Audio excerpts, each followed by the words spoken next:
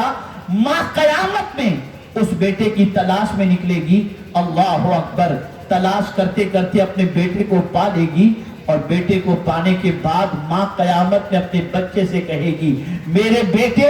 میری نیکی اور میری نیکیاں اور میرے گناہ دونوں برابر ہو چکے ہیں. اللہ نے فرمایا ہے ایک نیکی لے کر کے آ، تیری بخشش ہو جائے گی. میرے بیٹے میں تیرے پاس آئی ہوں، مجھے ایک نیکی دے دے تاکہ اللہ میری بخشش فرما دے، میری مغفرت فرما دے. قیامت کے دن بیٹا اپنی ماں سے کہے گا ماں آج کے دن میں تیری کوئی مدد نہیں کر سکتا. ماں لرز جائے گی، ماں کانپ جائے گی، اور کانپتے ہوئے لرزتے ہوئے اپنے بیٹے سے کہے گی اے میرے لخت جگر، میں نے 9 مہینے تک تجھے اپنے شکم میں اٹھا کے رکھا، اور تو جب تک شکم میں رہا میں نے ہر قسم کی پرہیزی کی، میں نے تکلیفیں برداشت کی. بیٹے اس کے صدقے میں ایک نیکی دے دے. بچہ کہے گا ماں میں آپ تجھے ایک نیکی نہیں دے سکتا. ماں کہے گی میرے بیٹے میں نے 2 سال تک تجھے دودھ پلایا ہے، مجھے ایک نیکی دے دے. بیٹا کہے گا ماں میں تجھے آج ایک نیکی نہیں دے سکتا. ماں کہے گی اے میرے بیٹے میں نے اپنے ہاتھوں سے تیری نجاستوں کو صاف کیا ہے، میں خود تو گیلے بستر پر سوئی لیکن تجھے میں نے اپنے سینے سے لگا کر کے سلایا، میرے بیٹے مجھے ایک نیکی دے دے. بچہ کہے گا ماں آج کے دن میں تیری کوئی مدد نہیں کر سکتا. میں پوچھنا چاہتا ہوں جو مائیں اپنی اولاد کے لیے جھوٹ بولتی ہیں، جو باپ اپنی اولاد کے لیے حرام کماتے ہیں، جو بھائی اپنے بھائی کے لیے حرام کماتا ہے، قیامت میں کوئی کسی کے کام نہیں آئے گا. بیٹا باپ کے کام نہیں آئے گا، ماں بیٹی کے کام نہیں آئے گی، کوئی کسی کے کام نہیں آئے گا. اگر قیامت میں کوئی چیز کام آئے گی تو نیکیاں کام آئیں گی اور مصطفیٰ پیارے کی شفاعت کام آئے گی. اے رسول اعظم صلی اللہ علیہ وسلم کے دیوانوں ذرا سوچو تو صحیح، ایک نیکی کے عوض میں بخشش. اب نیکی کیا ہے؟ آپ کسی سے مسکرا کر مل لیں، یہ بھی نیکی ہے. آپ راستے سے تکلیف دہ چیز کو ہٹا دیں، یہ بھی نیکی ہے. آپ سلام کریں، یہ بھی نیکی ہے. آپ کسی سے مصافحہ کریں، یہ بھی نیکی ہے. آپ اندازہ لگائیں اے رسول اعظم صلی اللہ تعالی علیہ وسلم کے دیوانوں، جن نیکیوں کو آج کا مسلمان چھوٹی اور حقیر سمجھ کر کے چھوڑ رہا ہے، وہی نیکی کل بروز قیامت اسے کام آئے گی. کاش کہ مسلمان نیکیوں کا حریص ہو جاتا، نیکیوں کا لالچی ہو جاتا، نیکیوں کا فکر مند ہو جاتا، نیکیوں کے سلسلے میں آگے نکلنے کی کوشش کرتا. تاریخ گواہ ہے جب تک مسلمان نیکیوں کے سلسلے میں دنیا سے آگے نکلنے کا جذبہ رکھتے تھے، دنیا کی کوئی قوم مسلمان سے آگے نہیں نکلتی تھی. لیکن آج کا مسلمان نیکی کے معاملے میں سربہری کا مظاہرہ کر رہا ہے، سستی کا مظاہرہ کر رہا ہے. اور آج کا مسلمان نیکی کو بہت زیادہ ضروری اور امپورٹنس دیتا ہوا نظر نہیں آتا. کیا آپ نہیں دیکھتے؟ مسجد ہی کا جائزہ لے لیں تو آپ کو پتا چلے گا کہ مسجد کی سچویشن ایسی ہے کہ صف اول میں اگر جگہ خالی ہے اور بندہ بعد میں پہنچ رہا ہے تو وہ دوسروں سے کہتا ہے آگے بڑھو آگے بڑھو، خود آگے صف کے اندر شریک ہو کر نیکی جمع کرنے کی کوشش نہیں کرتا. اے رسول اعظم کے دیوانوں، مسلمانوں میں جب سے نیکیوں کا جذبہ سرد پڑ گیا، یہ قوم تباہ ہو گئی، یہ قوم برباد ہو گئی، یہ قوم فٹ بال کی گیند کی طرح لوگوں کے پیروں میں آنے لگی. اس قوم کا وقار مجروح ہو گیا، اس قوم کی آبرو پامال ہو گئی. اور جب تک اس قوم کا مزاج یہ تھا کہ نیکیوں کو سینے سے لگا کر دنیا سے نیکی میں آگے نکلنے کا جذبہ تھا، اس قوم کا مقابلہ کرنے کے لیے کوئی طاقت نہیں رکھتا تھا. نیکی کرو خوش ہو جاؤ، نیکی کر کے دل میں مسرت محسوس کرو، نیکی کر کے دل کے اندر خوشی محسوس کرو. اور اسی کے ساتھ پیغمبر رحمت صلی اللہ علیہ وسلم نے ارشاد فرمایا وَسَاءَتْ كَسَيِّئَتُ،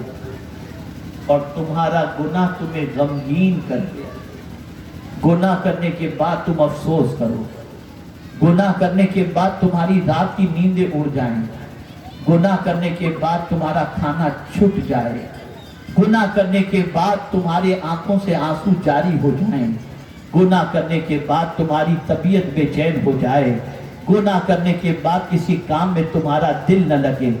گناہ یاد آتے ہی آنکھ سے آنسو بہنے شروع ہو جائیں، گناہ تمہیں غمگین اور رنجیدہ کر دے۔ اگر یہ کیفیت تمہاری بن جاتی ہے تو مصطفیٰ جان رحمت ارواحنا فداہ صلی اللہ علیہ وسلم فرماتے ہیں فانت مؤمن۔ لیکن آج مسلمانوں کا حال دیکھیے، گناہ کر کے مسکرا رہا ہے، گناہ کر کے کہے لگا رہا ہے، گناہ کر کے اس کا تذکرہ فخر سے دوسروں سے کر رہا ہے۔ تجھے معلوم ہے مجھ پر کتنی لڑکیاں مر مٹتی ہیں، تجھے معلوم ہے مجھے کتنے لڑکے گھورتے ہیں، تجھے معلوم ہے مجھے کتنے میسیجز آتے ہیں، تجھے معلوم ہے مجھے کس کس طریقے سے لوگ دیکھتے ہیں۔ العیاذ باللہ، جس قوم کا حال یہ ہو کہ اللہ کی نافرمانی کرنے کے بعد وہ قوم فرحت محسوس کر رہی ہو، خوشی محسوس کر رہی ہو، میرا مولا اس خوشی محسوس کرنے والے سے دنیا کی خوشی بھی چھین لیتا ہے اور آخرت کی خوشی بھی چھین لیتا ہے۔ گناہ اتنی خطرناک چیز ہے کہ گناہ انسان کے دل پر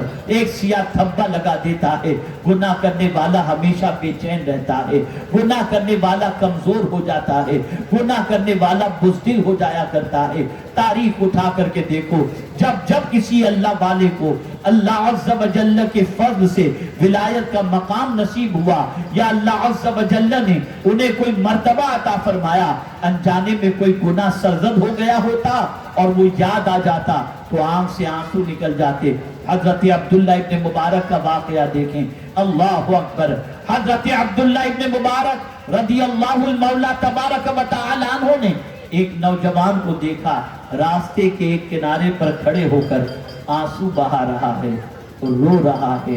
آنکھوں سے آنسوؤں کا سیلاب جاری ہے۔ حضرت عبداللہ ابن مبارک رضی اللہ تعالی عنہ نے محسوس کیا کہ شاید یہ نوجوان یہاں کھڑا رہ کر اس لیے رو رہا ہے کہ اس کی کوئی چیز گم ہو گئی ہے یا کسی نے آنے کا وعدہ کیا تھا اور وہ نہیں پہنچا، اس لیے وہ رو رہا ہے۔ حضرت عبداللہ ابن مبارک وہیں کھڑے رہ کر اس نوجوان کا انتظار کرتے ہیں کہ کب وہاں سے ہٹے اور میں محسوس کروں کہ اس کا کام بن چکا ہے۔ لیکن کافی دیر تک جب وہ نوجوان وہاں سے نہیں ہٹتا اور آنسو بہتے ہی جا رہے تھے تو حضرت عبداللہ ابن مبارک پہنچے، اس کی پیٹھ پر ہاتھ رکھا اور فرمایا نوجوان بتا کیا بات ہے، یہاں کھڑے رہ کر تو کیوں رو رہا ہے، کیا وجہ ہے کہ اس جگہ پر کھڑے رہ کر تو آنسو بہا رہا ہے، کیا کوئی گم ہو گیا یا کسی کے آنے کا انتظار ہے اور وہ نہیں آیا ہے؟ عرض کرتا ہے حضور یقین مانیں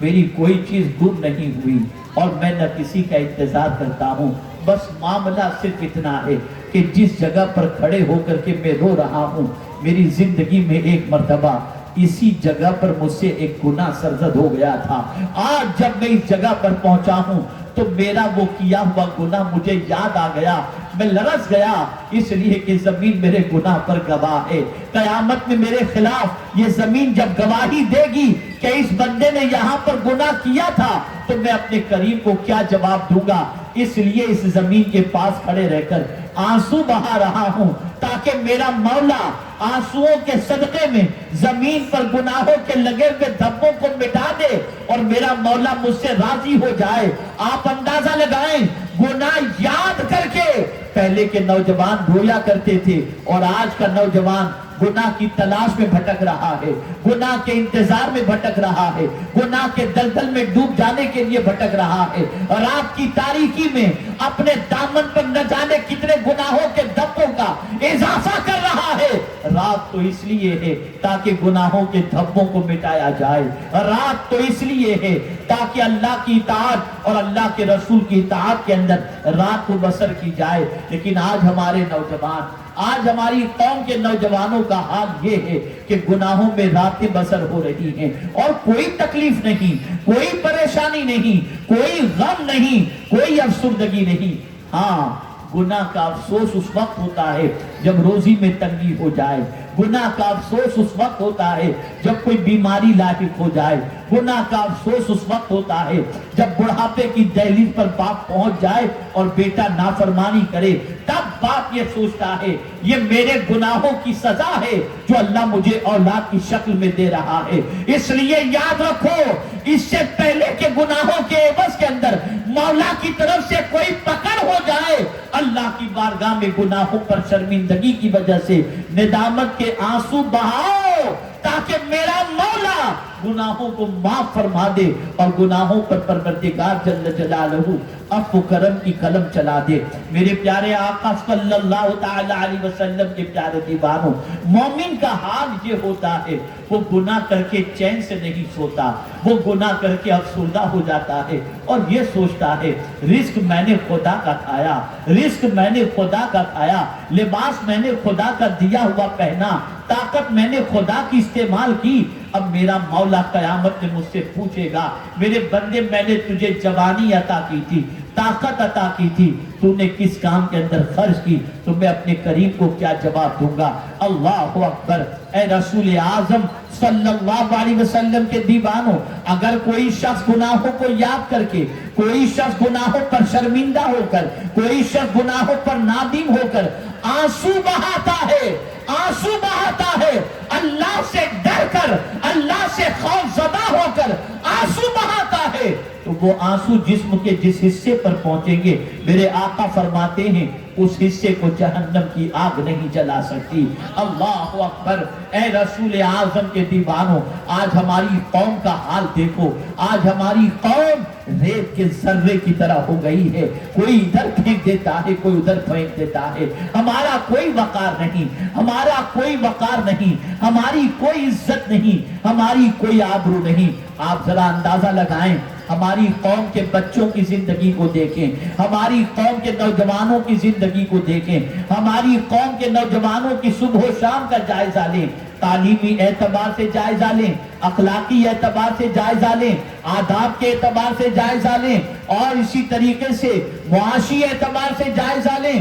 تو ہمیں پتہ چلتا ہے کہ ہماری قوم کا نوجوان تباہی کے دلدل میں پھنسا ہوا ہے، ڈوبا ہوا ہے۔ اللہ اکبر! اس کی وجہ کیا ہے؟ وجہ سب سے بڑی یہ ہے کہ ہماری قوم کے لوگوں نے گناہوں کو حقیر سمجھنے کی بجائے گناہوں کو دنیا کی لذت سمجھ کر اسے سینے سے لگا لیا۔ آئیے ایک حدیث مبارکہ آپ کے گوش گزار کر کے اپنی گفتگو کو اختتام کی طرف لیتا ہوا چلوں۔ اللہ اکبر! ام المؤمنین حضرت عائشہ صدیقہ رضی اللہ تعالی عنہا نے پیغمبر رحمت ارواحنا فداہ صلی اللہ علیہ وسلم سے دریافت فرمایا، یا رسول اللہ صلی اللہ تعالی علیہ وسلم، کیا کوئی خوش نصیب ایسا بھی ہے جس